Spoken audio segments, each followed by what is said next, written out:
एक छोटे से इनविजिबल कोरोना वायरस से बचने की जिहाद अभी जारी ही है कि इसी बीच इस धरती पर उपलब्ध सबसे विशालकाय, सबसे बड़े, लविंग, हमारा दोस्त बनकर रहने वाले एनिमल एलिफेंट को अननेचुरल ढंग से मारे जाने की घटना सामने आई है।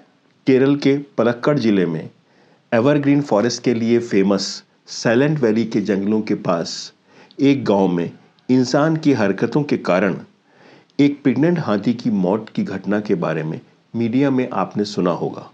अभी तक प्राप्त सूचना के अनुसार एक हथनी जंगल के बाहर एक गांव के पास खाने की खोज में आ गई, जहां उसे एक अनन्नास यानी पाइनएप्पल दिखा, जो उसने खा लिया। पर उसके अंदर छुपा हुआ था एक बम, जो उसके मुंह में ब्लास्ट कर गया। हाथी की जुबान और मुंह के अंदर में काफी घाव हो गए। भयंकर दर्द को कम करने के लिए वे पास की वायलार नदी में जाकर पानी में खड़ी हो गई। पानी में खड़े खड़े ही उसकी मौत हो गई। वन अधिकारियों द्वारा पूरी इज्जत से उसे दफनाने से पहले स्टैंडर्ड प्रोटोकॉल के अनुसार उसकी बॉडी का पोस्टमार्टम कराया गया, जिसमें यह पता चला कि उसके घाव और उसकी प्रेगनेंसी की हालत क्या है। हाथी के साथ कुछ विडंबना यानी आयरनी भी है। गणेश भगवान का सिर एक बड़े हाथी के सिर के रूप में दिखाया जाता है, क्योंकि यह बुद्धि और समझदारी को दर्शाता है और इसलिए हम हाथी की पूजा करते हैं। और दूसरी ओर शिकारियों या पोचर्स द्वारा इसका शिकार किया जाता है। इस घटना में ऐसा लगता है यह शिकार करने के लिए नहीं किया गया, पर तब यह क्यों किया गया? मैं एक रिटायर्ड फॉरेस्ट ऑफिसर हूं और अपने 36 वर्षों के अनुभव के आधार पर यह कह सकता हूं कि यह सारा मामला कॉन्फ्लिक्ट को मैनेज करने से संबंध रखता है। कॉन्फ्लिक्ट हमारे जीवन की एक सच्चाई है। कॉन्फ्लिक्ट कहां नहीं है? घर घर में कॉन्फ्लिक्ट है। इंसान इंसान के बीच काले और गोरे रंग को लेकर अमेरिका में रॉयट्स हो रहे हैं। धर्म के नाम पर कॉन्फ्लिक्ट सदियों से चला आ रहा है। आप हिस्ट्री उठाकर देखिए, रिलीजियस वॉर्स में इंसानों को बेरहमी से बड़ी संख्या में मारा गया है। जब इंसान इंसान के बीच कॉन्फ्लिक्ट है, तो इंसान और जानवर के बीच भी है। हालांकि इस धरती पर जानवर हमारे साथी ही नहीं बल्कि पूर्वज भी हैं।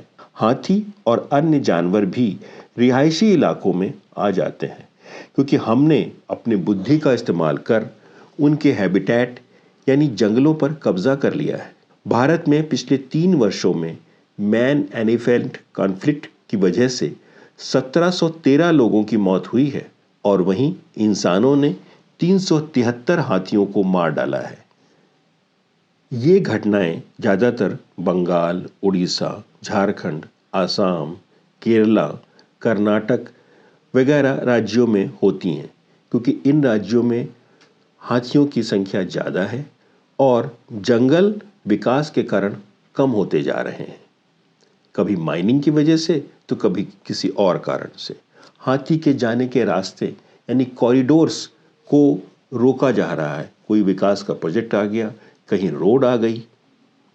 इस कारण से ऐसी जगहों पर जहां हाथी की जनसंख्या है और उनका हैबिटेट डिस्टर्ब हुआ है, वहां अक्सर जंगलों के आसपास के गांवों में जब फसल पक जाती है, तब हाथी के झुंड गांव में आ जाते हैं।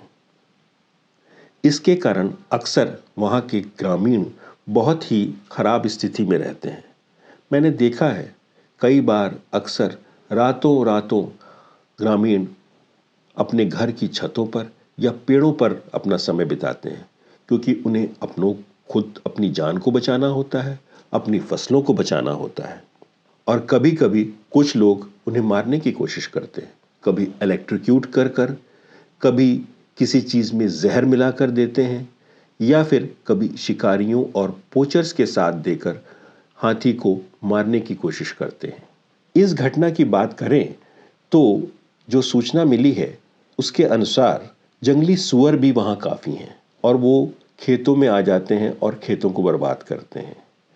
हालांकि उनकी संख्या भी काफी ज्यादा है और वो इतने एंडेंजर्ड नहीं है, तो ग्रामीण पाइनएप्पल के बीच में बम छुपा कर रख देते हैं और जब सुअर उसको खाता है तो वो मर जाता है। ये भी एक निर्मम हत्या का तरीका है और ये पूरी तौर से गैर कानूनी और गलत है, तब यहाँ प्रश्न है कि इस कॉन्फ्लिक्ट को कैसे मैनेज किया जाए। क्या घर में कॉन्फ्लिक्ट नहीं होते?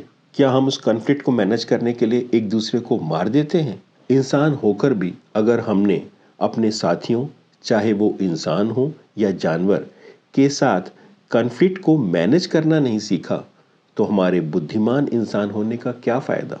अक्सर जंगल के पास के गांवों में जंगली जानवरों के खतरे से बचने के उपाय ग्रामीणों को बताए जाते हैं, जैसे पटाखों और ड्रम की आवाज करना, टॉर्च या मशाल जलाना, फ्लड लाइट का इस्तेमाल करना, इलेक्ट्रिक फेंसिंग या खाई बनाकर खेतों का बचाव करना। इसके अलावा लोकल सिचुएशन के अनुसार भी कई नए नए उपाय निकाले जाते हैं, जिससे कि जानवरों को खेतों में और रिहायशी इलाकों में आने से रोका जा सके। पर इसके लिए ये जरूरी है कि हाथी और अन्य जानवरों के हैबिटेट यानी जंगल को हम बर्बाद नहीं करें। आप ही सोचिए, यदि आपको कोई घर से बेघर कर दे तो आप क्या करेंगे? क्या नया घर नहीं ढूंढेंगे? क्या अपने खाने का इंतजाम नहीं करेंगे? तो जंगली जानवर भी अगर अपना घर बर्बाद होने की स्थिति में आसपास के इलाके में आ जाते हैं तो क्या गलत करते हैं?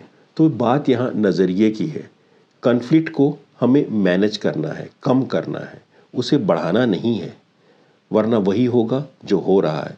एक छोटे से वायरस ने हमें परेशान कर रखा है और हमारे पास उसका कोई इलाज भी नहीं है। एक अनुमान के अनुसार पिछले वर्ष ह्यूमन एक्टिविटीज़ के कारण 10 लाख स्पीसीज एक्सटिंक्ट हो गई हैं।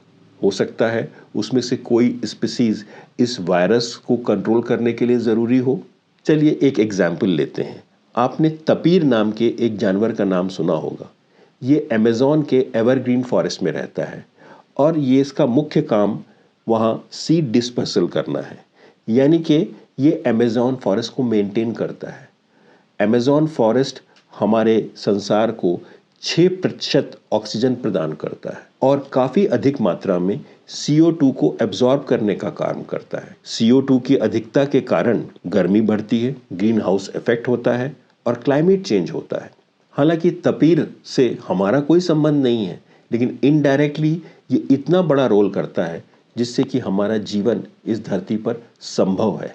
अगर हमें कोरोना जैसी महामारी या अन्य इसी तरह के नेचुरल डिजास्टर से बचना है तो हमें इस कॉन्फ्लिक्ट को मैनेज करना सीखना होगा, हमें एडजस्ट करना सीखना होगा, हमें प्रॉफिट के बदले सस्टेनेबल लाइफ के बारे में सोचना होगा। हमें इंसान जानवर और इस धरती के अन्य इकोसिस्टम के साथ विन विन सिचुएशन क्रिएट करके एडजस्ट करना सीखना होगा, उसे बर्बाद नहीं करना होगा। कोरोना महामारी के साथ साथ इस हाथी की निर्मम हत्या की घटना ने शायद हमें सतर्क कर अपने लाइफस्टाइल और माइंडसेट में बदलाव लाने का एक इंडिकेशन दिया है। अब ये हम पर निर्भर करता है कि हम आगे कैसा रास्ता बनाते हैं, एडजस्ट कर मिलकर रहने का या कॉन्फ्लिक्ट को बढ़ाकर एक दूसरे को मार कर खुद जिंदा रहने का।